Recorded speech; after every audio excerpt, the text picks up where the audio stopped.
How can I best prepare my children to face the world and balance conservative views without them becoming demonized for having them?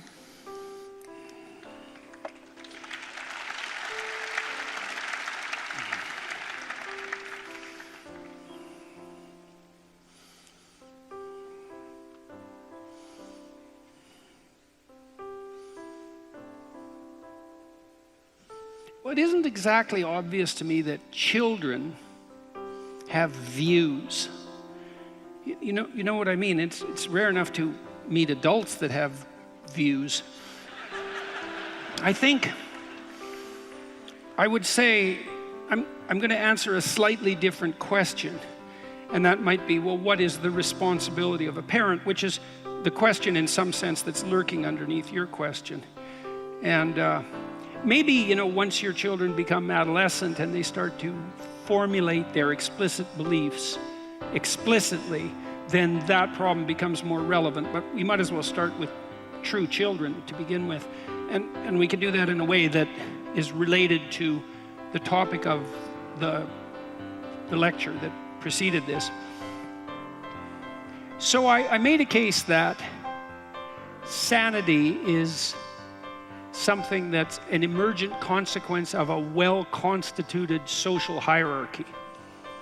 Now, that's not all it is, because we also made a foray into exploration of the utility of creative achievement. But we'll stick with the first part to begin with. So then you might ask yourself, well, what's the fundamental moral obligation of a parent? And the fundamental moral obligation of a parent is to encourage your children to be great partners in play. That's a good way of thinking about it. So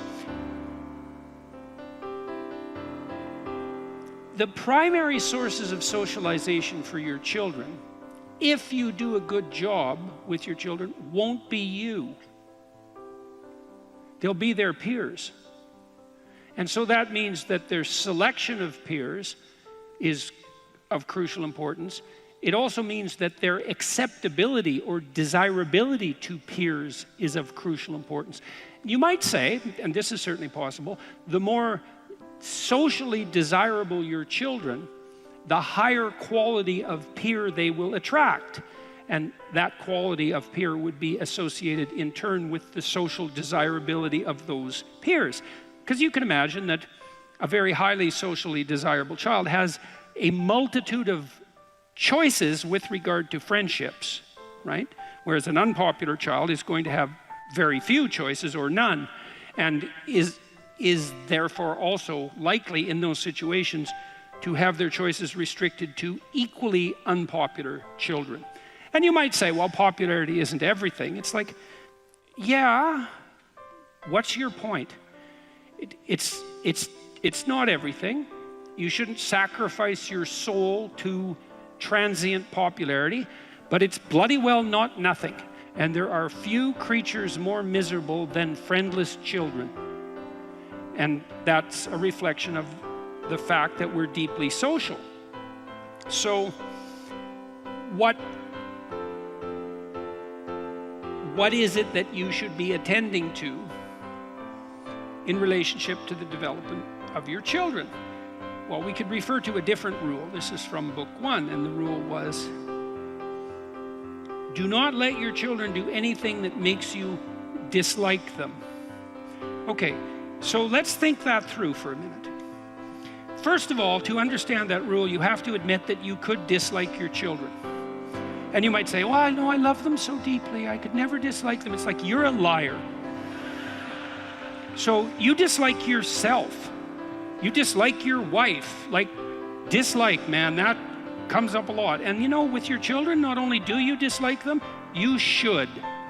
And so, why would I say that? Okay, so we already walked through the notion that there's sort of a target of behavior, right? That if you were functioning optimally, you'd be a good partner in play, you'd have balanced chaos and order properly, you'd be able to find your place in the social hierarchy, you'd be open to social feedback, people would want to have you around, and you would develop optimally as a consequence of that.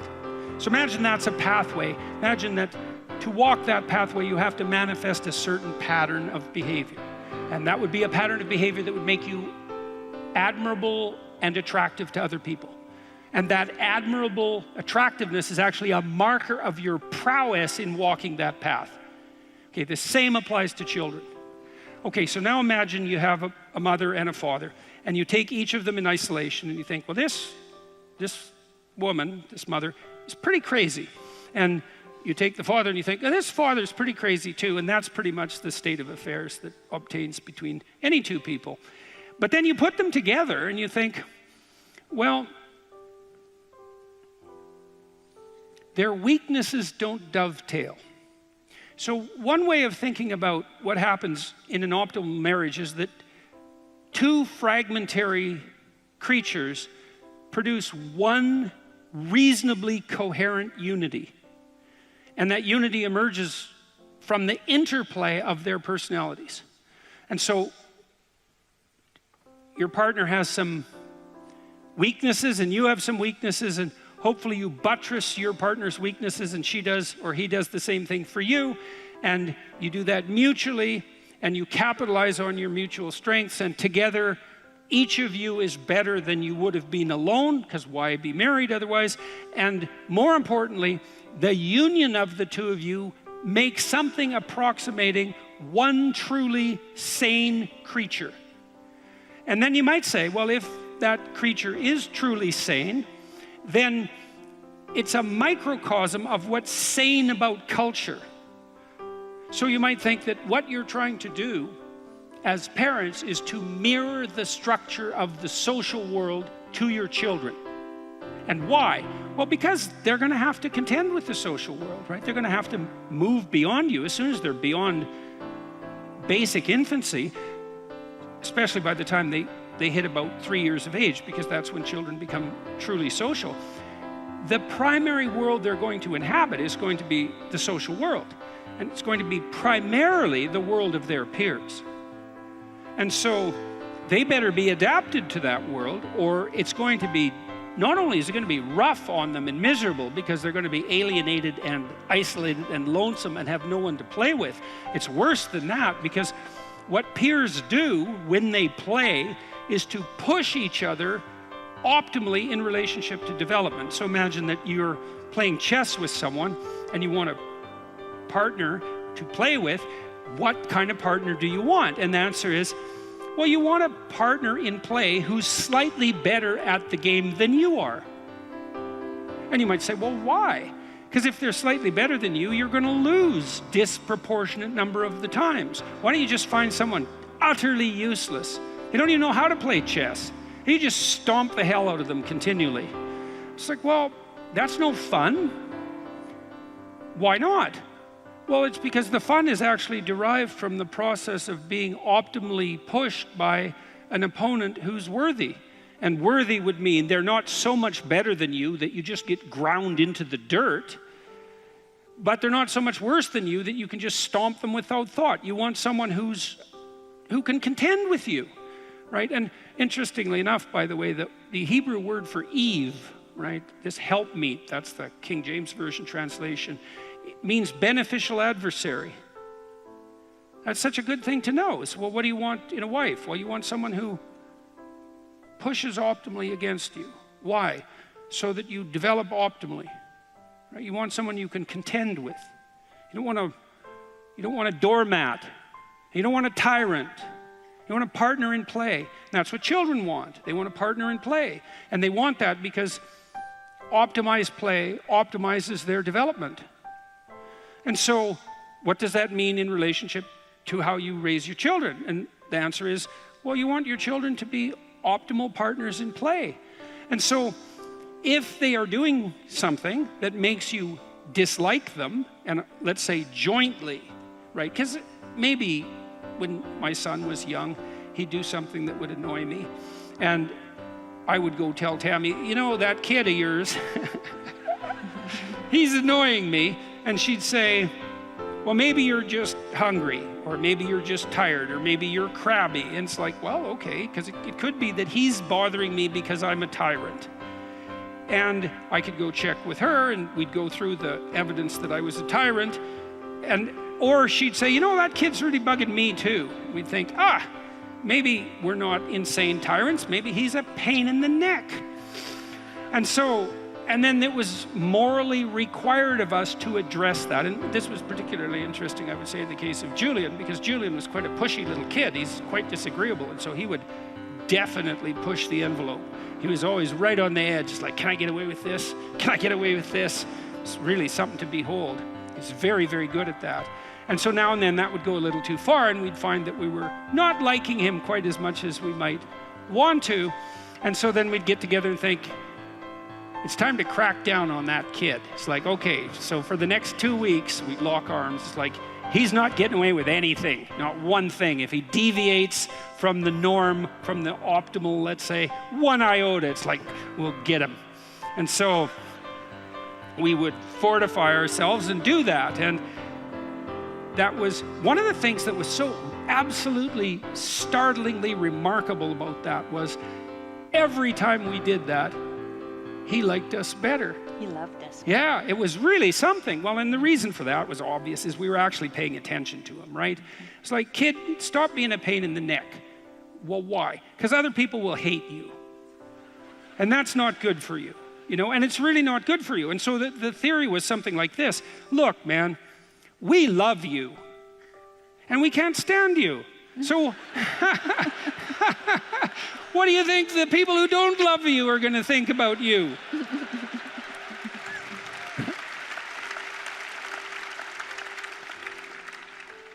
You know, and we tried to do this with a certain degree of light touch, because the rule was, as soon as we tried not to hold a grudge. It's like, as soon as we tapped him back onto the straight and narrow, let's say, so he was enjoyable to be around, then we just let our irritation, to the degree that we were capable of that, we just let our irritation go, because the point was, you know, play fair here, kid.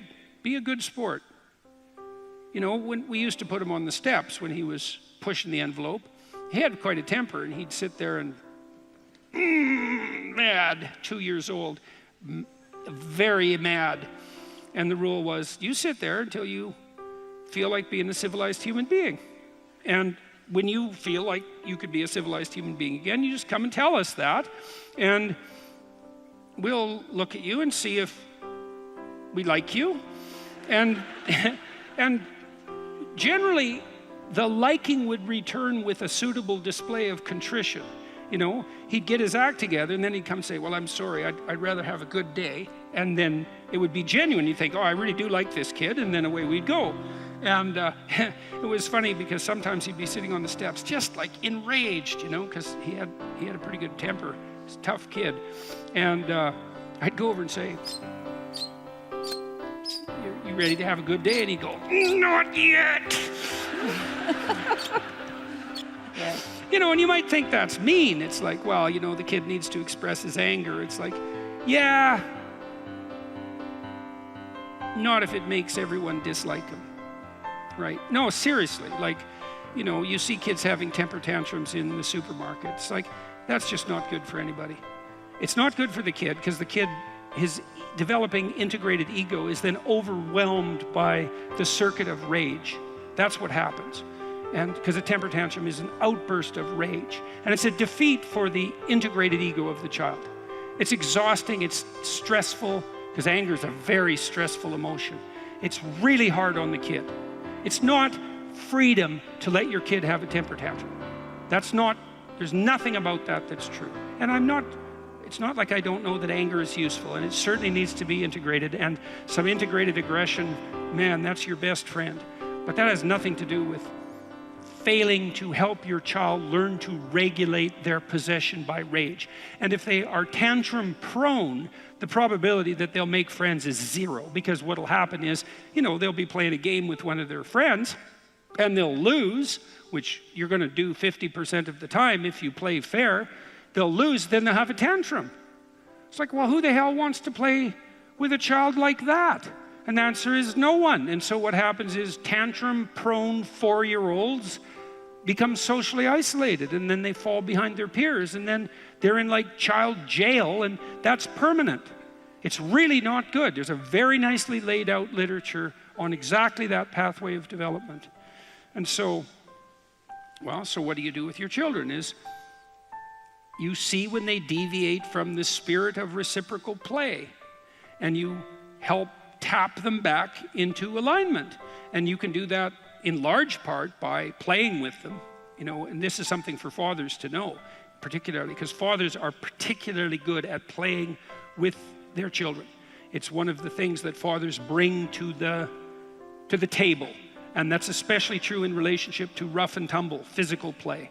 And fathers are very good, if they're not afraid and if they're not interfered with too much, at taking their children and pushing them to the limits of their psychophysiological capacity, which is what you're doing, by the way, when you're rough and tumble playing with the child, throwing them in the air, wrestling with them, you know, and children are so thrilled with that. They just can hardly stand it. They get so excited that it's almost unbearable. They're so desperate to engage in that rough and tumble play. Like there's almost nothing they like more than that, and there's very little they need more than that. And, you know, you help the child explore the contours of their body, because if you're rough and tumble playing, you show them the difference between acceptable and challenging discomfort and actual physical pain, right? Because one shades into the other. You know, imagine you've got your kid on the ground and you're playing give up, right? Give up, kid. And maybe you're twisting his arm. It's like, give up, kid. No, I'm not giving up. It's like, give up, kid. No, I'm not giving up. It's give up. Oh, I'm giving up. I'm giving up. It's like, well, you're playing with that. It's like you're helping the child learn what's tolerable and acceptable physical discomfort, and when exactly does that shade into pain. And unless they know that in a deeply embodied sense, they can't understand it in anyone else, right? It's really deep exploration, and they're going to do the same with you. Maybe you let them wrestle with you and you let them win, you know, because you should let the little rat win 30% of the time. You let them win. And, you know, you say, well, you can't put your damn thumb in my eye, and you can't elbow me in the nose, and you can't grab my glasses, and like, you can't be too whiny while we're interacting. Like, there's very tightly constrained rules, and you think, well, those are arbitrary. It's like, they're not arbitrary. Don't be a dimwit. Have you ever played with a dog? You think that's all socially constructed? There's a difference between a dog that can play and one that can't. You know, you get a dog often raised by psychologists that's so dumb that it just bites you if you play with it. And, you know, it has no idea what to do. It's such a clunk. It can't play at all. It just bites or drools. It's just a pain. And then you get another dog that's well socialized, and man, that thing's ready to go. And it can indicate to you in a fraction of a second that it wants to play. It does something like that. It's a universal mammalian play signal. It's like, you want to go? It's like, yeah. It's like, whack. You can whack and you whack the dog just exactly the right amount, right? And the dog acts like it's been hit, but it knows it hasn't, and it pretends to tear off your arm because it is a wolf, but it actually doesn't. And it's like, the dog knows how to do this, and it wasn't socialized by, you know, it's not socially constructed. That's just insane. And a playful child is often very good at playing with dogs and other animals. And having a dog around is also a good way of helping your child learn to play. Because if your child can play properly, then the dog will be its friend, because dogs like to play. And so you're trying to enable that spirit of play.